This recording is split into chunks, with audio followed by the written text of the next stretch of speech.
Hello friends, चलतु जानिबा कि महिला माने सप्ताह रे केउं दिन केश धोइबा द्वारा घर को केबे आसी न थाए दारिद्रता। चलतु जानिबा सेही दिनटा केउं दिन। एमितिरे तो प्रत्येक दिन कौनसी ना कौनसी देवादेवींकर पूजा आराधनार दिन मना जाए, किंतु मंगलवारे सावित्री दिनटी श्री हनुमानंकर दिन मना जाए। जेउ दिन चमेली तेल रे सिंदूर मिसाई संकट मोचन को अर्पित करा जिबा सहित चोला मध्य अर्पित करा जाए। एही मंगलवार दिन श्री हनुमानंकर पूजा विधि सहित एक सहज उपाय मध्य करि परिबे। एक अस्वस्थ पत्र आनी ताहाकू भल भावरे धोई सेथिरे केशर रे श्री हनुमानंकर नाम लेखि निज पर्स रे रखि दियंतु एवं ताहा जेउ दिन सुखी जीव ताहाकू कौनसी जलाशय रे भसाई दियंतु। एहा द्वारा पर्स रे उन्नति हेबारे लागिबो। जदि कौनसी व्यक्तिर मंगल दोष थाए सेही व्यक्ति नाली मसूर डाली निज सामर्थ्य अनुजाई कौनसी गरीब लोकंकु दान करि परिबे, किंतु एही दिन महिला माने निजर सौंदर्य प्रसाद सामग्री किनिबा आदौ उचित नुहे। एहा द्वारा स्वामी स्त्री संपर्क रे मनमालिन्य सृष्टि होई थाए एवं संपर्क नष्ट होई पारे।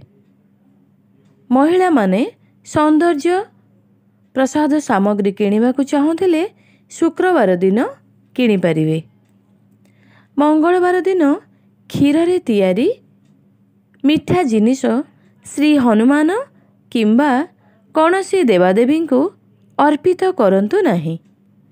आपण चाहिए बेसन लडू किंबा कौनसी मोतीचर लडू बनाई अर्पित करि परिबे, कारण क्षीरर कारक चंद्र मंगल सहित भल पड़ी न थाए।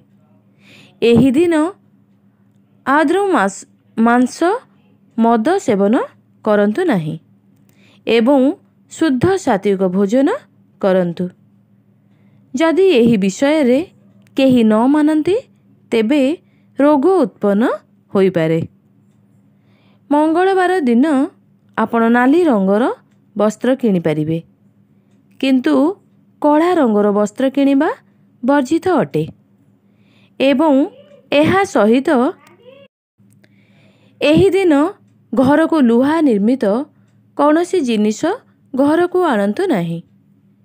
एही दिन कौनसी धारुआ जिनिस घर को आनंतु नहीं एवं कौनसी एपरी बासन जेउथिरे कलंकी लागिथिबो ताहाकू घरर ऐश्वर्य कोण रे रखंतु नहीं, नचेत एहा द्वारा भारी मंगल दोष उत्पन्न होई थाए।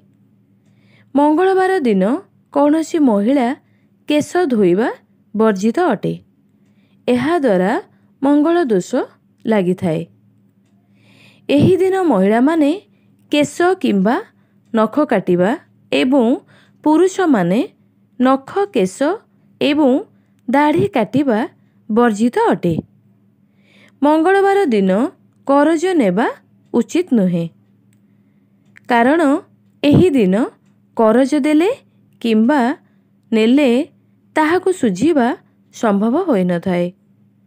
मंगलवार दिन घरे होम किंबा यज्ञ करिबा ठीक होई न थाए, नचेत अग्नि देवता क्रोधित हुअन्ति। एही दिन घर को झाड़ू नहीं आसंतु नहीं। एही दिन आपण भगवान गणेश को मध्य नाली फूल अर्पित करी पूजा करि परिबे।